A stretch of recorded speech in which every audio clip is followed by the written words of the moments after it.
hermana Nilda les ha mandado saludos. Ella siempre ve nuestras transmisiones por aquí. Nos doy el saludo por adelantado por si a ellos se les ocurre dárselos, enviárselos. Una fiel asistente a nuestras clases, pero se tuvo que mudar. Ya no está aquí entre nosotros, pero está por medio de las redes sociales. Así que no siempre las redes sociales son malas. También unen, ¿verdad? Unen las distancias. Entonces, primero una, y yo después les voy a dar al final, ya terminando la otra, donde está un resumen de lo que hemos visto aquí. Bien, aquí yo les voy a proveer en esta nueva serie de claves para entender la carta a los hebreos. La carta a los hebreos. Y hay 10 claves. Yo las voy a leer rápidamente, ustedes me pueden seguir allí. Y ustedes ven esas palabritas que están subrayadas, esas claves que están subrayadas, en esas me voy a enfocar el día de hoy. No vamos a leer el libro de Hebreos hasta que entendamos primero cuáles son estas claves. Antes de para que nosotros podamos entender el contexto y todo lo que implica leer esta carta. ¿Qué necesitamos saber primero? He dicho que uno de los libros o de las cartas que ha tenido más controversia a lo largo de todos los siglos y que ha dividido la iglesia entre arminianos y calvinistas es precisamente la carta a los hebreos. Pero aún antes de eso, históricamente hablando, cuando se decidió juntar el canon bíblico, uno de los libros que más obstáculo tuvo para entrar dentro del canon y ser aceptado y reconocido como palabra de Dios fue la carta a los hebreos.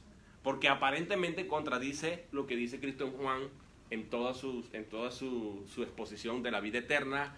Parece contradecir también lo que dice el apóstol Pablo en la carta a los romanos.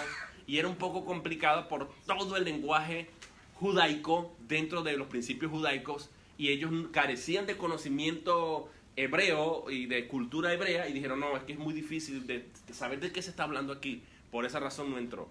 Y mi rol hoy, el día de hoy, es proveerles a ustedes de herramientas de cómo entender, leer el libro a los hebreos, pero no solamente leerlo, sino interpretarlo de la mejor manera posible. Así que vamos a empezar con nuestra primera clave. La primera clave es considerar la línea del tiempo. Esa es la primera clave. La segunda clave es considerar que la audiencia, ¿a quién se escribió? ¿A quién se escribió la carta a los hebreos? ¿A quién se escribió la carta a los hebreos? Su nombre lo dice, a los hebreos. Se escribió a los hebreos. Y hay que entender ahora que a la luz de la Biblia, vuelvo a caer en esto, a la luz de la Biblia están los judíos, que son los mismos hebreos, y están los gentiles.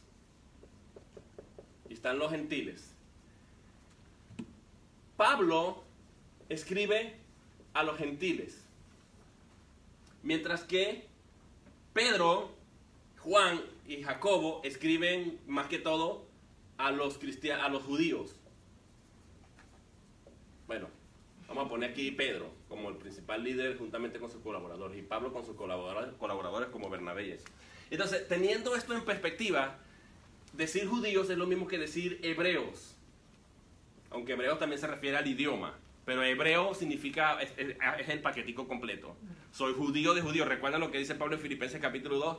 Hebreos de hebreos, es porque tenían el idioma, sus padres lo habían formado dentro de la religión judía, había sido circuncidado al 8º día y eso es lo que lo hacía a ellos realmente hebreos. De manera que esto nos ayuda a entender que la gente que estaba recibiendo esta carta era gente que se habían circuncidado, que habían abrazado el judaísmo y que toda su vida habían vivido bajo los principios del judaísmo, tratando de vivir conforme a los 613 mandamientos de la ley de Moisés. 248 afirmaciones y 365 prohibiciones. Tenían que abstenerse de muchísimas cosas. Entonces, habían 365 prohibiciones de las que ellos tenían que abstenerse y habían 248 afirmaciones. Si lo quieren entender de una mejor manera, estos 365 son los deberes. ¿Quieres esto? Y estos son los beneficios o los derechos. Tú quieres gozar de estos derechos, ser bendito en el campo, en la ciudad, no sé qué más, estar sano y todo lo demás, entonces tú tienes que cumplir con todo esto.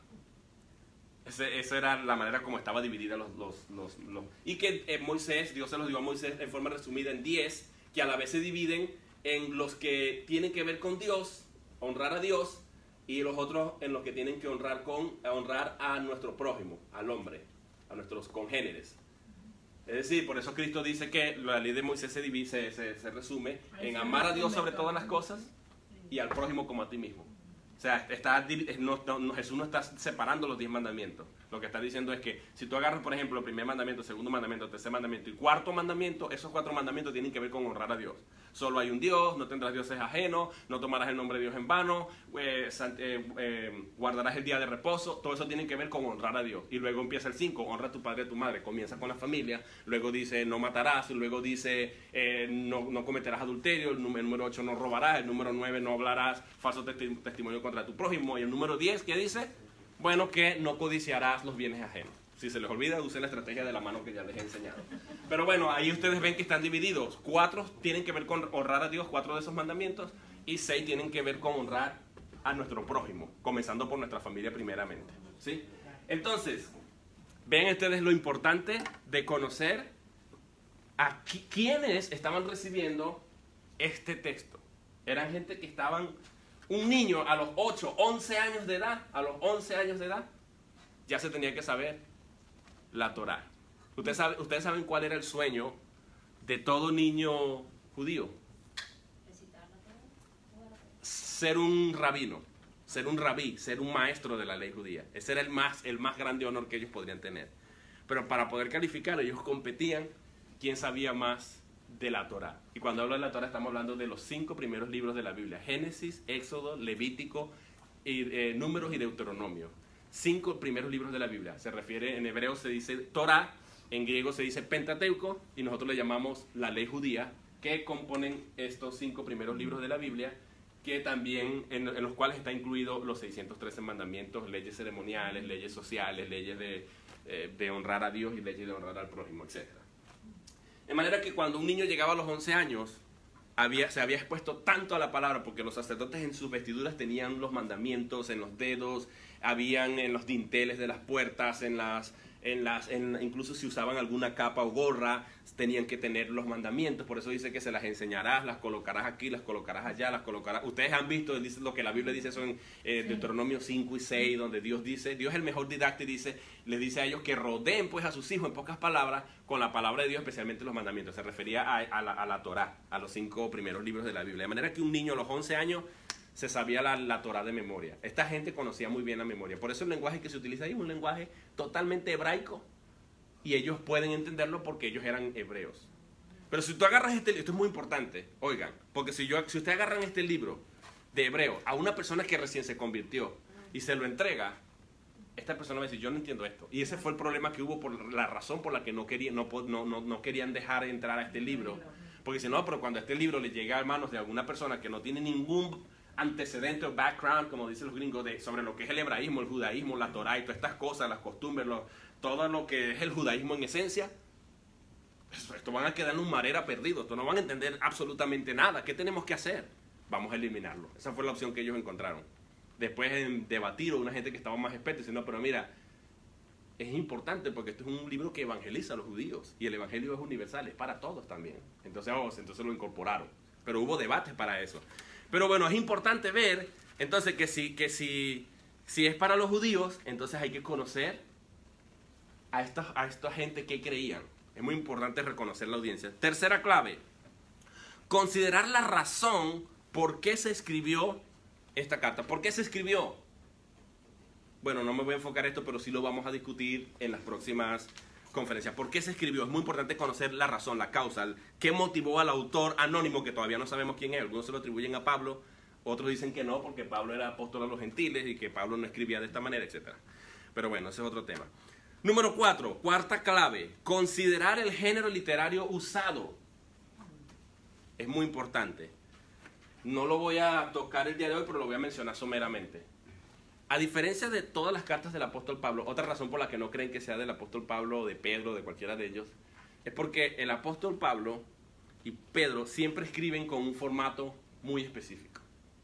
Y es que ellos saludan primero, luego echan una base doctrinal, luego pasan a dar recomendaciones y sugerencias y mandatos, luego pasan a dar una despedida final y saludos. Es decir, que tiene una estructura de una carta, de ahí viene el nombre epístola. Epístola es un género.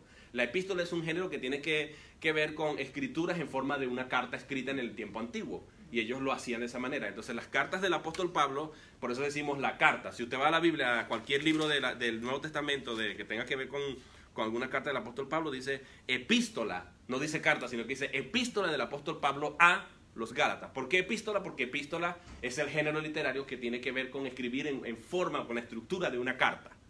De manera que epístola viene a ser sinónimo de carta. Para hacerlo más sencillo, nos decimos carta y no epístola para que no digan, ¿qué son las epístolas? Preguntó un maestro de escuela dominical. Y un hermano se levantó, pues hermano, eso es fácil. Epístola, las esposas de los apóstoles. ¿Ven? O sea, porque no tenía ni idea de lo que era una epístola. Pero les aclaro que era un género literario, el género epistolar, que tiene que ver con producir un escrito en forma de una carta escrita. Y eso lo hace Pablo, lo hace Pedro, lo hace Santiago, lo hacen casi todos los apóstoles que escribieron. Todos los escritores precisamente después del Hechos de los Apóstoles. Ahora, la carta a los hebreos no tiene esa estructura. No tiene ese género de carta, estructura. Cuando hablo del género estoy hablando de la estructura. ¿Cómo está estructurado el contenido de esa carta? Bueno, está estructurado en una forma literaria antigua, un género literario que se llama, escríbanlo, eso quiero que lo escriban, homilía. Homilía es una palabra griega que significa, y además un género literario que significa sermón o predicación, ya sea en forma oral o en forma escrita. Ahora, cuando usted agarra la carta a los hebreos, parece más bien un predicador hablándole a una audiencia. Un predicador hablándole a una audiencia, eso se llama homilía. Eso es lo que ocurre ahí. No es una carta común y corriente, no es una carta, repito, no está estructurada un saludo, toda la estructura que ya yo les di, sino que sencillamente es una homilía, es un discurso, parece a un predicador en pie dando un discurso. Y eso es clave para entender la carta. ¿Por qué? Porque cuando yo estoy dando un discurso a una audiencia, ahorita mismo yo estoy dando un discurso aquí, tengo una audiencia aquí, tengo una audiencia digital aquí en Facebook. Pero ahorita mismo yo estoy dando un discurso y yo no sé quién está recibiendo este discurso, ¿cierto? Yo no sé quién lo está recibiendo. Puede ser que lo esté recibiendo gente cristiana, como puede ser, ahorita yo sé que ustedes todos son cristianos, pero también puede ser que haya gente que no sea cristiana ahorita en las redes sociales, viendo por curiosidad o simplemente escuchando el mensaje o tiene cierta simpatía hacia el Evangelio, o está considerando el Evangelio y está viendo tal vez esta predicación online también. Entonces, como yo no sé cuál es mi audiencia, especialmente el que escribe una carta, lo enviaba hoy y duraba 2 o 3 meses porque lo tenían que enviar por barco 2 o 3 meses, a veces hasta años para que llegara a la audiencia.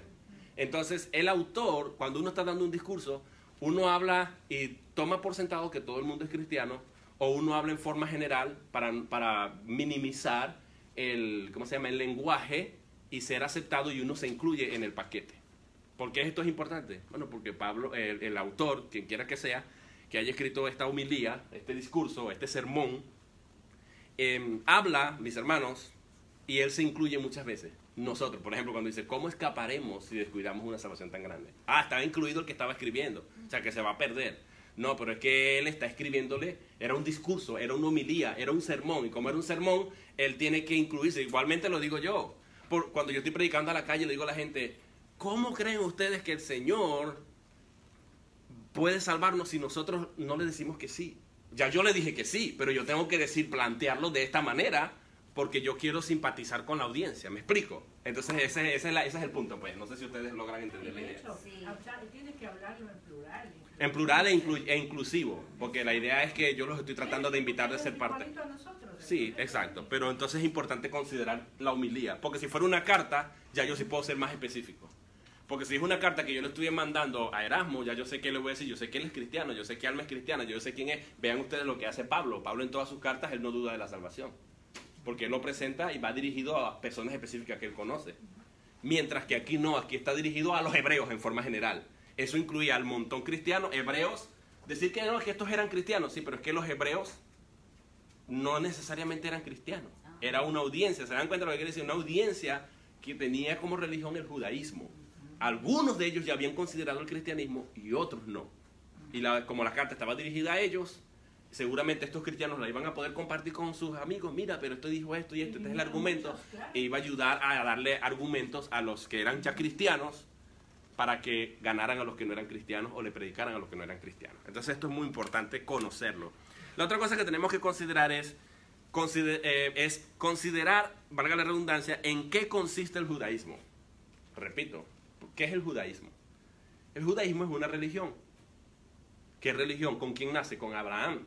¿Y cómo está constituida esta religión? Bueno, por medio de los mandamientos, los 613 mandamientos, prácticas, ceremonias, tenían un Sanedrín, o sea, hay que estudiar, y hay un libro que ustedes lo pueden descargar totalmente gratis, siempre lo recomiendo, para por lo menos, es básico, pero ayuda a entender, se llama Usos y Costumbres de las Tierras Bíblicas. Pongan así en Google, Usos y Costumbres de las Tierras Bíblicas, y pongan PDF.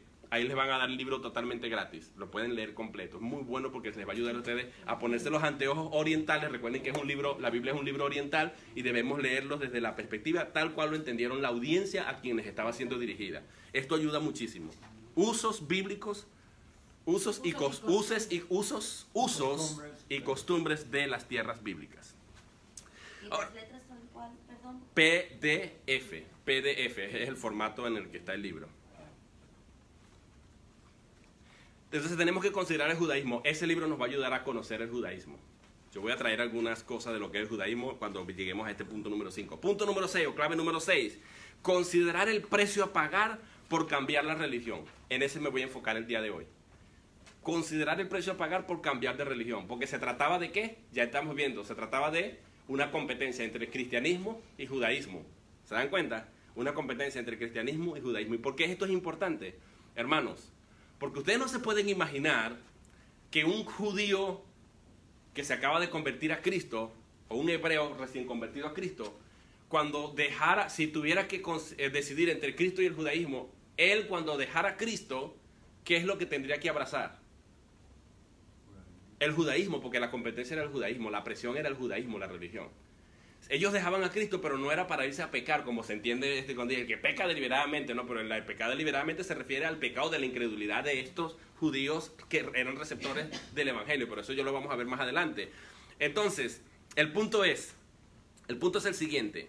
Se trataba de decidir entre Cristo. Yo escuchaba el mensaje de la predicación del evangelio, pero yo soy judío, tengo toda esta concepción judía aquí, mi religión, mis costumbres, he sido circuncidado, mis padres todos me han formado, mis abuelos y tatarabuelos murieron creyendo en el judaísmo, y que de la noche a mañana me dicen que esto no sirve.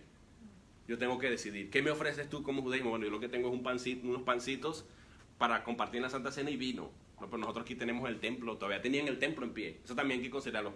El hebreo, cuando esta audiencia que recibió esto, todavía tenían el templo en pie y todavía las ceremonias se seguían practicando, los sacrificios todavía se seguían ofreciendo. Eso también hay que saberlo. Eso es parte del judaísmo. Entonces yo tengo que saber esto porque tengo que decidir entre Cristo y el judaísmo cuando a mí se me presenta el evangelio. Y yo tengo muchas razones de peso para rechazarlo. Las raíces, mi familia, hebreos de pura cepa, como dice, repito, Filipenses capítulo 2, Pablo, diciendo, ¿alguien tiene de qué jactarse por ser judío? Ustedes que son prosélitos, que llegaron al judaísmo ya viejos. Bueno, yo soy circuncidado el 8º día. Mis padres me entrenaron bajo el judaísmo. Yo soy hebreos de pura cepa. O sea, está hablando de eso. El idioma, yo hablo hebreo. O sea, ese es mi lenguaje. O sea, Pablo está diciendo en esencia, yo sí soy auténticamente un hebreo.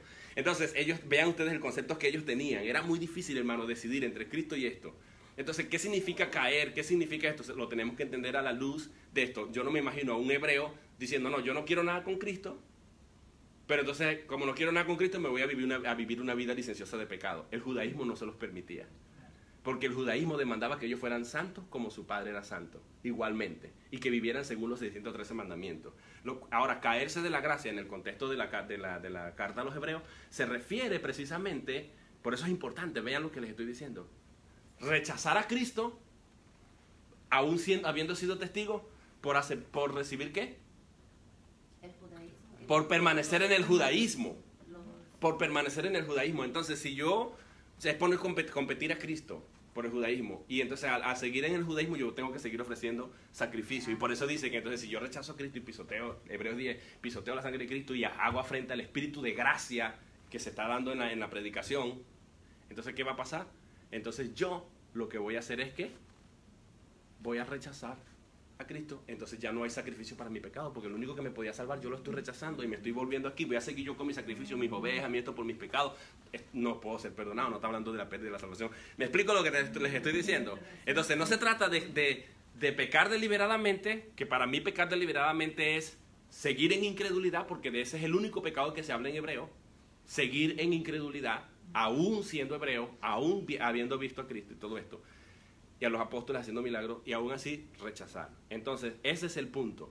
Por eso es importante el considerar el precio a pagar en ese sentido. No era fácil. El 7, séptima clave, considerar los intereses de los líderes religiosos judíos. Considerar los intereses de los... Recuerden que el cristianismo surgió dentro del judaísmo. Estaba el Sanedrín. ¿Y cuáles eran los intereses? Se recogía muchísimo dinero en el templo. Un judío daba aproximadamente, a veces se pelea por el diezmo. Un judío daba, hermanos, alrededor del 23-24% en lo que respecta a sus bienes materiales. Porque estaba el diezmo, estaban las primicias, estaban el diezmo de año, estaban las ofrendas, había un sistema de recolección, estaba el impuesto del templo. Cada judío tenía que dar anualmente un 24% de sus entradas. No era el diezmo, era más que eso. Era más que eso. Y la gente ahora viene, el diezmo, que eso es de la ley. Si es de la ley, obviamente yo no estoy diciendo que no es de la ley, pero lo que nosotros hemos recibido es mayor que si diéramos nosotros nuestra propia vida jamás le vamos a poder pagar a Dios. Así que no es un argumento válido decir esto. Pero bueno, lo que yo quiero decir con todo esto es considerar los intereses de los líderes religiosos. Este era uno de los intereses que ellos tenían. La cantidad de dinero y bienes materiales que ellos recibían. Y que ahora vengan esto y dicen, el judaísmo no sirve.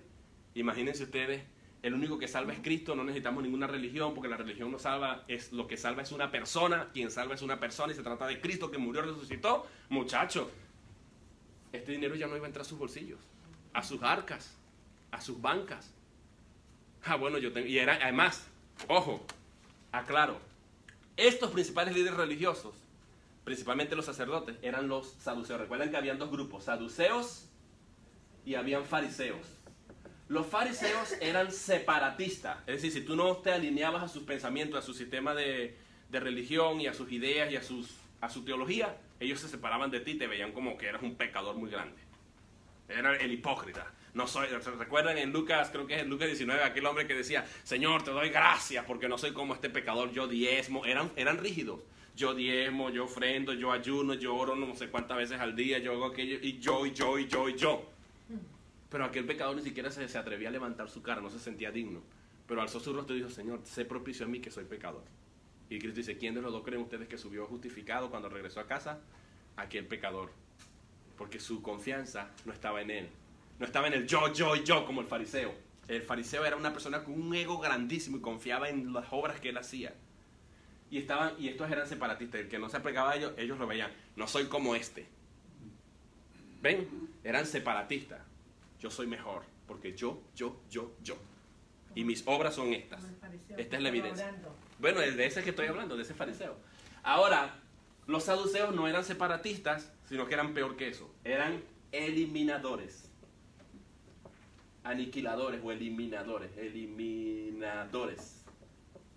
¿Qué significa esto, eliminadores? Que el que no se alinee en mi pensamiento, yo lo mato, porque ellos tenían poder. ¿Recuerdan que Pablo pedía poder a las autoridades para perseguir a los cristianos? ¿Quiénes les daban ese poder? Los saduceos. Porque los saduceos constituían el gobierno en el área religiosa, que tenían poder de emitir órdenes judiciales contra aquellos que amenazaran sus intereses políticos, sociales, especialmente económicas o financieras. Entonces estos eran eliminadoras. Todo lo que atacara o atentara contra sus intereses, los mataban. Los mataban. De hecho, había un movimiento que se llamaban los celotes, que comenzaron a simpatizar de ellos, celotes, porque eran celosos de que el imperio romano estaba pidiendo impuestos también para ellos. Recuerden, ahora entró el imperio, después que 60 años antes de Cristo, aparte del 24%, a cada judío se le demandaba, debido al emperador romano, porque Israel pasó a estar bajo el imperio romano 60 años antes de Cristo. Yo puse aquí por ciento, pero es antes de Cristo. Entonces, 60 años antes de Cristo, el emperador Roma conquistó a Israel. Y aparte de este 24% que daban los judíos, tenían que dar un impuesto también al emperador romano. Entonces se levantó un movimiento llamado Los Celotes, que era un grupo de terroristas que estaban en contra de ese sistema. Aparte de esto, tenemos que darle a esta gente que ni siquiera son familia de nosotros, que han venido a apoderarse de nuestra tierra. Y él había instaurado un gobierno en Israel a través de Pilato. ¿Recuerdan? Poncio Pilato, Ajá. que era el gobernador que velaba por los intereses de Roma, mientras que Herodes velaba por los intereses de estos saduceos, los judíos. Y ahora tenemos también que estos celotes simpatizaban ¿con quién? Con los que tenían que ver con el dinero, los saduceos. Bueno, eso para que ustedes tengan una idea, por qué es esto importante, considerar los intereses de los líderes religiosos judíos. Es decir que, ay, cuidado pues, si yo ser cristiano en medio de este contexto donde tengo a estos separatistas y a estos eliminadores y a estos celotes, sería fácil. Mantengan entonces la pregunta, ¿era fácil ser cristiano? En el primer siglo, en un contexto judío, donde toda mi vida, mi familia y mi generación, mi abuela, mi tatarabuela, habían sido cristianos. Donde tengo líderes religiosos que también tenían poder judicial de ejecutar sentencias de muerte y tenían la capacidad de eliminar a quien le diera la gana. ¿Era fácil? No. Tenemos que ponernos esos anteojos antes de leer la carta a los hebreos. ¿Se dan cuenta? Pero hoy mismo es también difícil ser cristiano porque muchos cristianos viven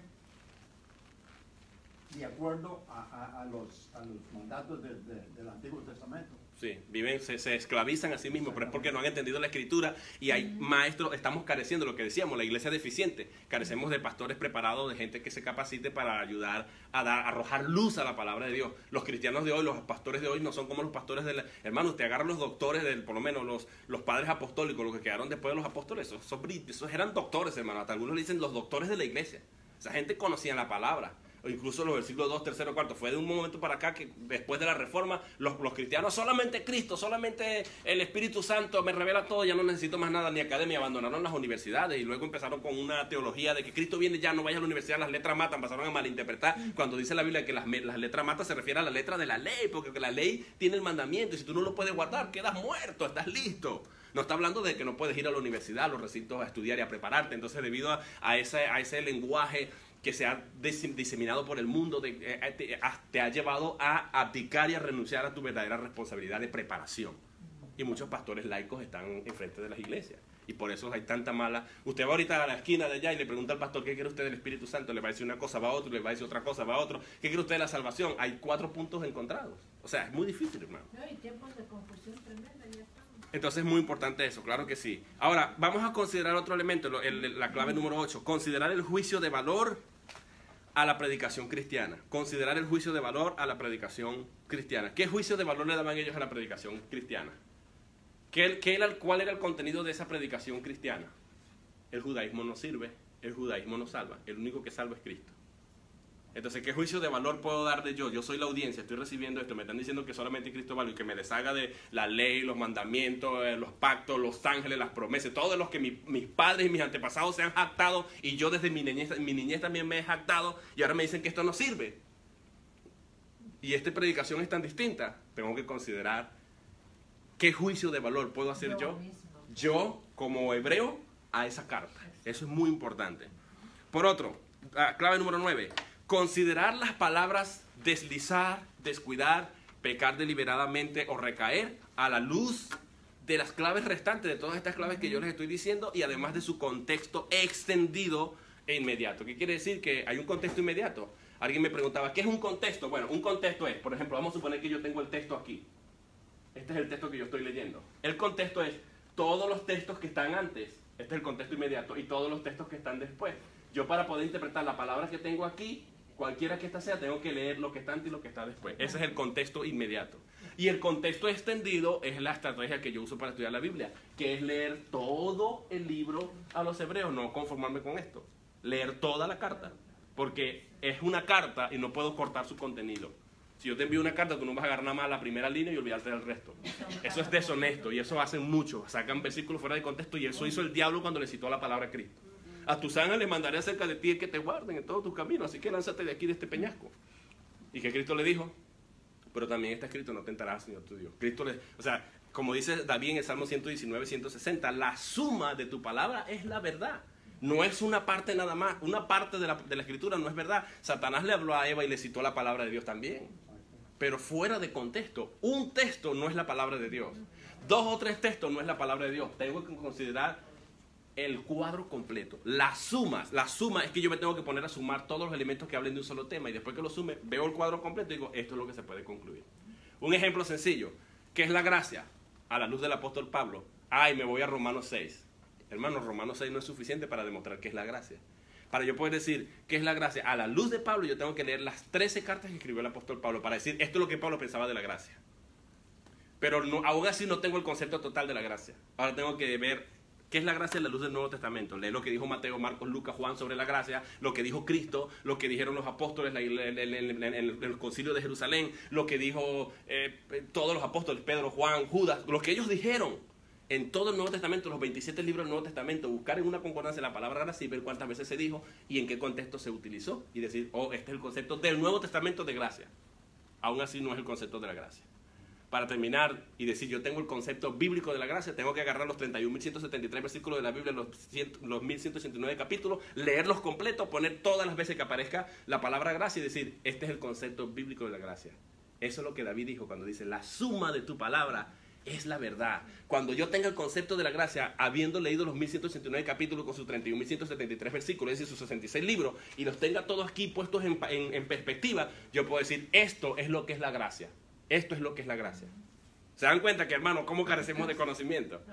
Y la gente dice, yo quiero ir el domingo a escuchar. Hermano, no tenemos tiempo que perder, tenemos que estar estudiando la Biblia. Y ahorita estamos en ventaja. Podemos poner la Biblia en audio.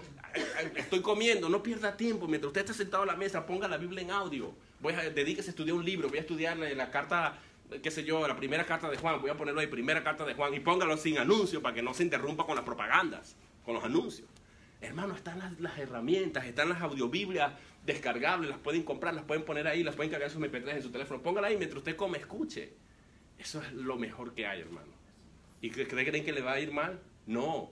El que oye la palabra de Dios y trata de guardarla y vivir por ella, hermano, prospera. Salmo 1. Bienaventurado el varón que no tuvo un consejo de hermano, ni tuvo el camino de pecadores, ni sillas que nacerá sentado, sino que en la ley de Jehová está su delicia, y en su ley medita de noche, será como árbol plantado junto a corriente de agua que da su fruto en su tiempo, y su hoja no cae, todo lo que hace prosperará.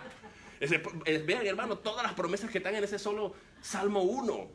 Porque estás pegado a la savia, a la vida eterna. Mis palabras son espíritu, son vida, estás alimentando. Pero si tú lo que escuchas es chisme, lo que escuchas es televisión, lo que escuchas es noticias, lo que escuchas es propaganda, lo que escuchas...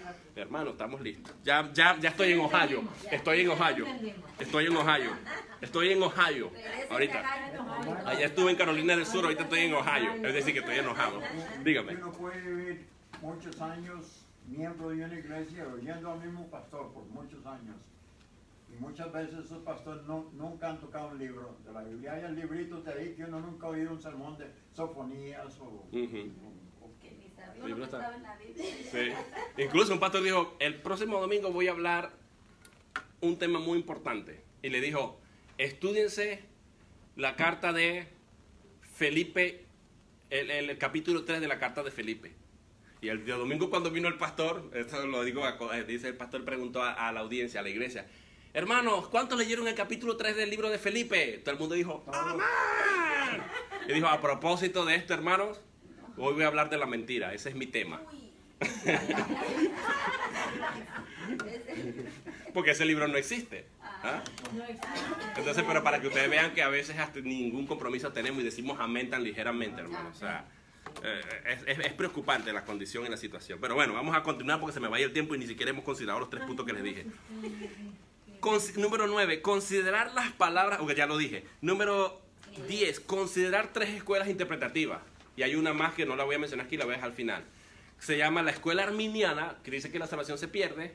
Si yo me acerco con los ojos de Arminio y no de todas estas claves del contexto que estoy dándole estas claves para entender hebreo, solamente me acerco con la teología arminia, o wesleyana, o pelagiana, yo voy a decir la salvación se pierde, aquí conseguí la prueba. Voy prejuiciado, voy programado para encontrar una prueba y cuando la encuentro, agarro un versículo y digo, esto es, fuera de contexto. ¿Me explico? Está la escuela reformado calvinista que dice, la salvación no se pierde. La salvación no se pierde, por lo tanto, Hebreo no debe estar hablando de eso, pero entonces me pongo en conflicto con los arminianos y ahí la división de la iglesia. Y está la prueba hipotética, bueno, estaba hablándole como en forma de amonestación, pero no porque ellos realmente estaban perdidos, se podrían perder, sino que es una manera hipotética. Bueno, y hay otra que se las voy a decir a medida que desarrollemos esta serie. Bueno, y Vamos hoy entonces a ver en primer lugar los 3 puntos a los que me competen. Número 1, la línea del tiempo. Uy, pero yo tengo aquí un arroz con mango. Tengo aquí un arroz con mango. Un arroz con mango, decimos que tengo un desastre aquí que yo no entiendo nada. Ay, sí, ese arroz con mango sí lo entendí, le seguí toda la trama. Siempre y cuando no diga esto es un mango con chile, con picante, porque para mí no tendría sentido en Venezuela, pero aquí yo veo que se lo comen los mexicanos así, el mango con chile picante. chamoy. Sí, chile chamoy. Ah, bueno, ni sabía cómo se llamaba, me imagino. Por eso necesito meterme a México, conocer el contexto mexicano antes de poder entender y hablar de la comida de ellos, ¿entienden? Eso es lo mismo aquí, es lo mismo aquí. Bueno, voy a empezar a correr, así que vamos a ver aquí. En la línea del tiempo, aquí, ustedes pueden dibujar aquí, está Cristo, su vida, su muerte, su resurrección ocurre entre el año 28, especialmente ya de adulto, hasta el año 33, DC, es decir, después de Cristo. Como por aquí está el año 70 después de Cristo, ocurre ¿qué cosa? Un evento internacional, histórico. La destrucción del templo y de Jerusalén, y los judíos son expatriados. Destrucción del templo. Esto es muy importante porque ahí se acabó el sistema de judíos, no había de qué jactarse ahora. Destrucción del templo. ¿Cuándo se escribe la carta a los hebreos? Se escribe más o menos como por aquí, mi hermano. Por aquí, es decir, en el año aproximadamente 40 al 45 después de Cristo, aproximadamente. Ahora, ¿por qué esto es importante? Porque la audiencia a la que le estaba llegando la carta muchos de ellos habían sido testigos de Cristo y habían conocido personalmente a Cristo, y si no a Cristo, la generación más joven habían conocido a sus apóstoles y habían visto a los apóstoles hacer milagros, señales y prodigios. Ahora, cuando vamos a Hebreos 6:9 con esta perspectiva, podemos entender por qué el autor dice que ellos fueron partícipes del Espíritu Santo, de que ellos gustaron del don celestial, de que ellos, fueron de alguna manera partícipes. Claro, porque ellos fueron testigos oculares. No podían negar que Dios estaba certificando que Cristo era el apuntado por Dios y que era el Mesías. Por eso tiene sentido que si tú la pasas por alto, tú pasas por alto esto, entonces te estás cayendo, te estás deslizando, te estás desmayando, estás pasando de largo un mensaje importante. Entonces vean ustedes el sentido. ¿Por qué? Porque esta gente conocía de primera mano a Cristo. Incluso mi oponente en el debate sobre ¿se pierde la salvación? No pudo negarme eso. Él afirmó, no, yo estoy de acuerdo. Esta generación conoció a Cristo, o por lo menos a los discípulos, a los apóstoles, y lo vieron haciendo milagros. Entonces tiene sentido hebreo, porque esto es importante, la línea del tiempo, para poder nosotros entender que esta audiencia, este contenido estaba fresco, pero para nosotros es un poco anacrónico. Aunque no significa que no tenga valor para nosotros, por supuesto que sí lo tiene, porque es la palabra de Dios inspirada y está ahí para algo, para educarnos en hebraísmo, por proveer la curiosidad, pero es relevante para ellos todo lo que se le diga, porque estaban dejando pasar por alto el último autobús. Y vean que en el capítulo 1 dice, si no tienen a Cristo, están perdidos, porque Dios ha hablado, es la última vez en que Dios va a hablar, últimamente. Nos habló antes por medio de los profetas de muchas maneras, a los padres por medio de los ángeles, los profetas, pero en esta vez nos ha hablado por su Hijo, y que fue certificado por los apóstoles, los milagros y señales de los apóstoles. Esta gente estaba claro de lo que le estaban hablando. Ahora, si me lo ponen a mí así, yo digo, pero ¿cómo que me habló a mí? A mí no me habló. O sea, ¿cómo que los apóstoles? Yo no los vi. O sea, ellos sí lo vieron, ellos sí los tuvieron que haber conocido. Me explico el sentido. ¿Por qué es importante la línea del tiempo? Porque ocurrió aquí. Cristo muere en el año 33, habían pasado apenas unos añitos. Bueno, sigamos con el próximo argumento. Ya está listo el primer argumento, el argumento de la línea del tiempo, o la clave de la línea del tiempo. Argumento número 2, considerar la audiencia a quien se escribió. Yo creo que ya eso la debatí. Ser una audiencia hebrea, que tenía los 613 mandamientos, que estaba bien familiarizado con los ángeles, el vocabulario bíblico veterotestamentario o del Antiguo Testamento, que es los ángeles, los profetas, los patriarcas, Abraham, Jacob, Isaac, todos esos términos, el arca de Noé, el arca del pacto, el tabernáculo, los profetas, etc. Todo ese lenguaje que a primera mano cualquier recién convertido ni siquiera entendería de qué están hablando. Pero ellos sí sabían, cuando hablaban de Abraham, ellos ya sabían quién era Abraham. Cuando hablaban de Adán, ya sabían de quién hablaba. O sea, ellos estaban familiarizados. O sea, eran, en esencia, gente con mucho conocimiento del Antiguo Testamento, en pocas palabras. Ya eso lo tocamos también. Y el tercero que voy a considerar es la clave número 6 que les di, que es considerar el precio a pagar por cambiar de religión. Y para eso me voy a valer de mi segunda guía. Vamos a leer Hechos 1:8, para que ustedes vean un elemento clave, que se pierde en nuestra traducción su riqueza, mi hermano. Se pierde en nuestra traducción su riqueza. Pero yo les voy a ayudar a entender ese texto. ¿Qué dice? A lo mejor algunos se lo saben de memoria. Hechos 1:8, ¿qué dice? Pero recibiréis poder cuando haya venido sobre vosotros el Espíritu Santo. Ok, pero recibiréis poder cuando haya venido sobre vosotros el Espíritu Santo. ¿Y qué? Me seréis testigos. Ahí está, párate ahí. Y me seréis testigos. ¿Qué significa testigos? En hebreo se pierde. En español se pierde. Yo les he dicho que la traducción correcta viene del griego martureos. ¿Qué significa? ¿De dónde viene? ¿A qué le suena? A mártir. O sea que Dios los iba a dotar con el Espíritu Santo. No para andar haciendo milagros, prodigios y señales, que en un cierto sentido sí, porque van a recibir dunamis, poder. Pero el verdadero propósito de darle el Espíritu Santo era para que recibieran una gracia especial y tuvieran la capacidad de resistir a toda dificultad, persecución, prueba, angustia, tribulación, por medio del Espíritu que iban a recibir. El Espíritu Santo los iba a capacitar y a habilitar para que ellos fuesen capaces de resistir a cualquier ataque y persecución. Y eso los iba a ayudar también a cumplir la promesa que Cristo dijo, que el que niegue el que quiera salvar su vida la perderá, pero el que la salve por causa de mí la hallará. Bueno, ¿cómo la iban a poder soportar y perder? Con esta promesa de Cristo, que algunos dicen, aquí está una prueba de que se puede perder la salvación. No, pero es que Cristo cuando resucitó le dijo, recibirán el poder, el dunamis en griego, el poder de la dinamita, de ahí viene la palabra dinamita. ¿Para qué? Para que puedan estar habilitados y ser mártires. Esa es la traducción correcta. Para ser testigos. Testigos con su propia vida, pues les faltó agregar a ellos, hay testigos con su propia vida si fuera posible. Entonces, no, si ellos iban a tener el Espíritu Santo y le iban a esa capacidad al punto de dejarse matar y asesinar, ¿cómo iban a ellos a negar querer salvar su vida si no podían, si estaban habilitados por el poder que habían recibido del Espíritu Santo? ¿Me explico? Y la palabra testigos es bonito poder usarlo porque los testigos de Jehová, por ejemplo, usted le puede decir, Jesucristo le dijo a sus discípulos que fueran testigos de él, no de Jehová. Exactamente. Ahora les voy a dar unas citas rápidamente, mis hermanos, las pueden anotar en el cuadrito, porque no vamos a tener, bueno, no las tienen que anotar, si quieren las anotan, porque yo les voy a dar esta hoja de todas maneras. Romano, yo había hecho incluso la línea del tiempo en español, en inglés para lo y si viene, se la voy a dejar de todas maneras ahí.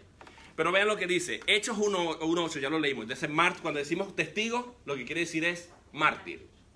O sea que cuando yo me convierto al cristianismo, me viene el mensaje del evangelio, soy judío, yo soy un candidato número 1 a ser mártir. Me estoy poniendo en el ojo del huracán. Me estoy poniendo, convirtiendo en una presa del sistema de los saduceos que eran eliminadores. O sea que era fácil yo decidir por Cristo. Era fácil decidir por Cristo, sabiendo que yo iba a recibir en el momento que recibiera a Cristo el Espíritu Santo y entonces iba a ser un testigo, un mártir. No era fácil, ¿verdad? Hermano, y eso lo ve uno todavía hoy día en Claro. películas. Como cuando una persona que es testigo ocular de un crimen, algo serio, y los que están ahí, que van a ser castigados porque piensan que cometieron el crimen o lo que sea, pagan hasta millones de dólares para que maten a este testigo. Claro. Porque ellos pueden salir libres si Claro. no tienen un Obviamente. Entonces, ahí viene realmente, esa palabra es clara. Sí, y esta palabra testigo también le da mucha fuerza a que nuestra fe no es una fe ciega. Tenemos el testimonio de los testigos que dieron su vida y la fe del cristiano está basada en la sangre de los mártires. El testimonio. Nadie va a morir por una mentira y murieron miles en el primer siglo en el Coliseo Romano. Bueno, ustedes saben todo esto, ¿no? En los templos, etc. Ahora veamos ustedes Hechos capítulo 4 del 2 al 3 donde vemos cómo esta palabra se cumplió en ellos. Hechos 2:3 dice, resentidos, ¿quiénes? Los saduceos. Porque lean el 4 que dice que los saduceos, está hablando de los jefes de la guardia del templo y los saduceos. Ellos, resentidos de que enseñasen al pueblo y anunciasen en Jesús la resurrección de entre los muertos, y les echaron mano porque estaban resentidos. O sea, ¿a qué se exponía un judío cuando aceptaba a Cristo o cambiaba de religión? A la muerte. O sea que por eso dice, ¿cuál es el punto que estamos considerando? El punto número 6, ¿qué es lo que dice el 6? Considerar el precio a pagar por cambiar de religión, de una religión a una persona que era Cristo. Entonces dice, le echaron manos y le pusieron en la cárcel hasta el día siguiente, y porque ya era tarde, o sea que lo agarraron de tarde y pasaron la noche en la cárcel. O sea, que se enfrentaban a la cárcel. Ahora vean ustedes, vamos a pasar al versículo 5. Aconteció al día siguiente, la cosa no se acaba ahí, el día siguiente sigue la cosa, que se reunieron en Jerusalén los gobernantes, los ancianos y los escribas, y el sumo sacerdote Ananías y Juan y Alejandro, y todos los que, bueno, ahí saben que estaban haciendo esto, ¿no? Y luego dice, vamos a saltar al versículo 7, y poniéndolos en medio, les preguntaron, ¿con qué potestad o en qué nombre habéis hecho vosotros esto? Eso, vean ustedes que lo están diciendo, ¿con qué potestad? ¿En nombre de quién ustedes están hablando? Saltemos ahora, estamos en el 4.7, saltemos ahora al 15, 17, 18, 21, porque lo que quiero es que vean ustedes lo que le está pasando a estos cristianos. 15 dice, entonces les ordenaron que saliesen del concilio y conferenciaban entre sí. ¿Quiénes conferenciaban? Los jefes del templo y los saduceos, los eliminadores. Diciendo, ¿qué decían? Vamos a leer no vamos a ver la conferencia, ustedes la pueden leer después. Versículo 17. Sin embargo, para que no se divulgue más entre el pueblo, ¿qué vamos a hacer? Amenacémosle. O sea, que una que se convertía de cristiano, de judío, perdón, a Cristo, todas estas cosas las iba a enfrentar. Amenacémosle. Estamos en el versículo capítulo 4, hermana. Sí, salté al versículo 17. Después, que era el 15, me fui a... No, es versículo 15, y luego el 17, y luego el 18. Sin embargo, para que no se divulgue más entre el pueblo, amenacémosle. Vean, se enfrentaban a amenazas. Para que no hablen de aquí en adelante a hombres alguno alguno en este nombre, hablando del nombre de Cristo. Versículo 18, y llamándoles, les intimaron. ¿Qué significa intimar? Amenazar. Les amenazaron. ¿Intimaron o intimidaron? No, los intimaron. Intimaron. En forma íntima, también puede ser. Que en ninguna manera, pero ahí vemos por el contexto que se refiere a amenazar, que en ninguna manera hablasen ni enseñasen en el nombre de Jesús. Es decir que, imagínense ustedes, yo soy judío, acostumbrado, y me convierto a Cristo.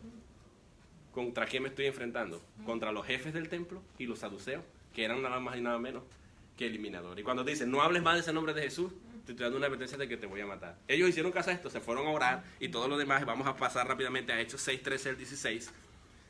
Hechos 6, 13. Pero ese versículo 19 es...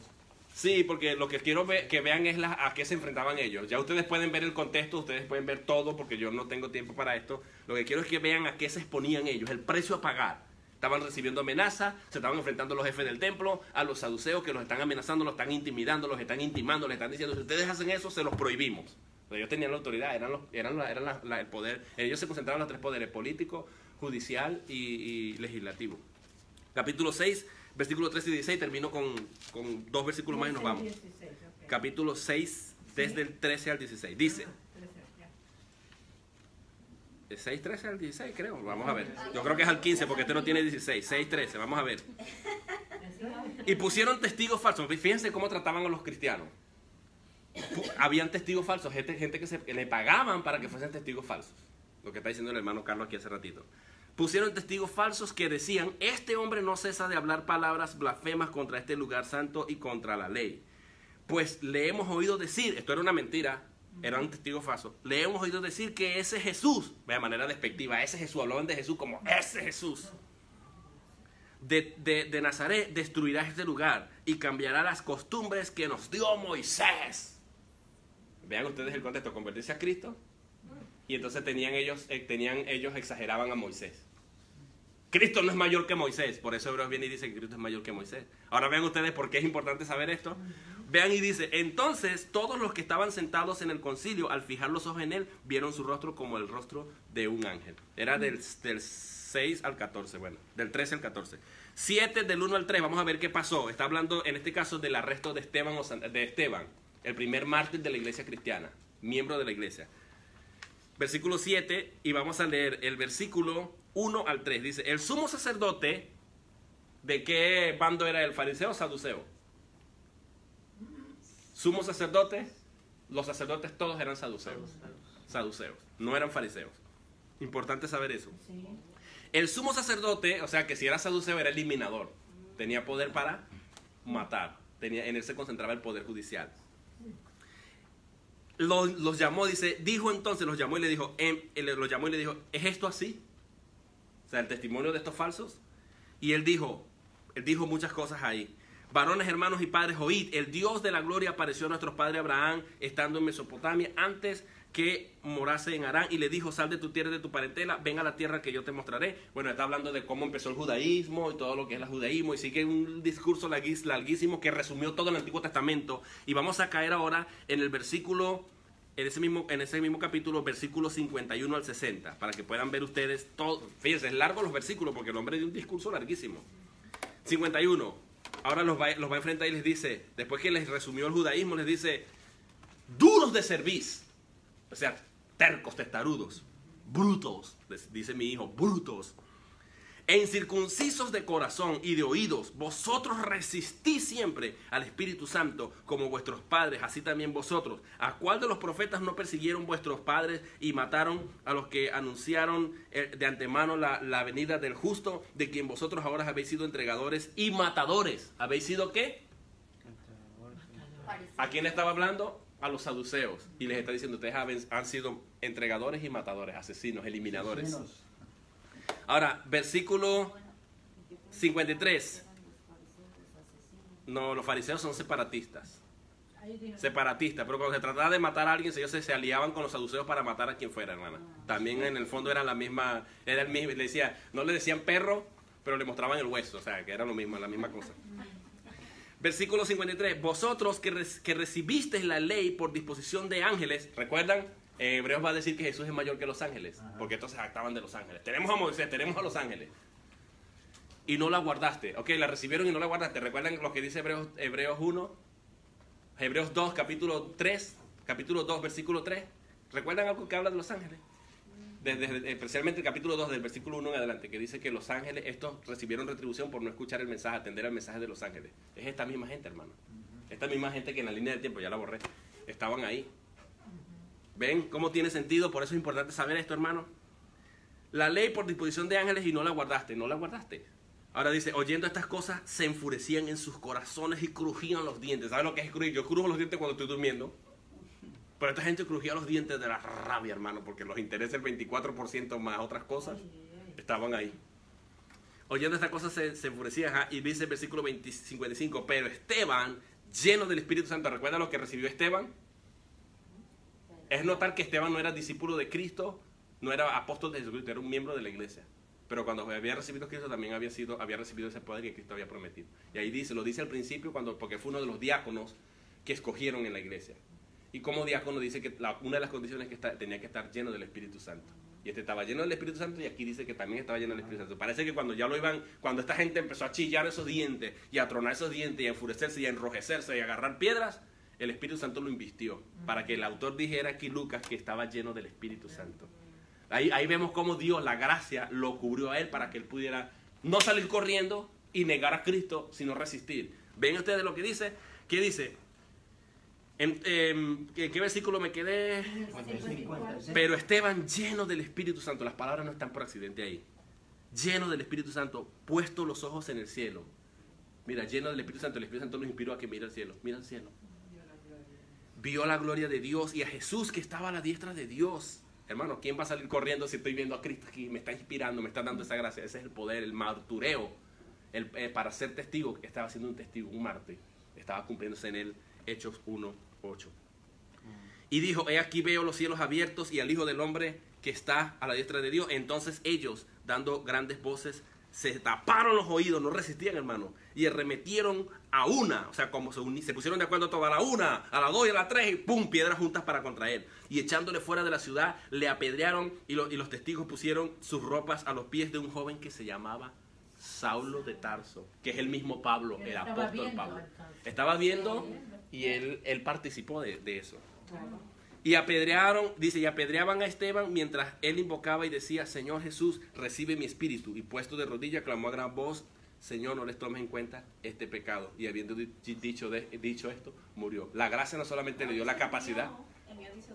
Sí, durmió, la mía dice durmió, pero dormir es morir en el mismo contexto del Nuevo Testamento.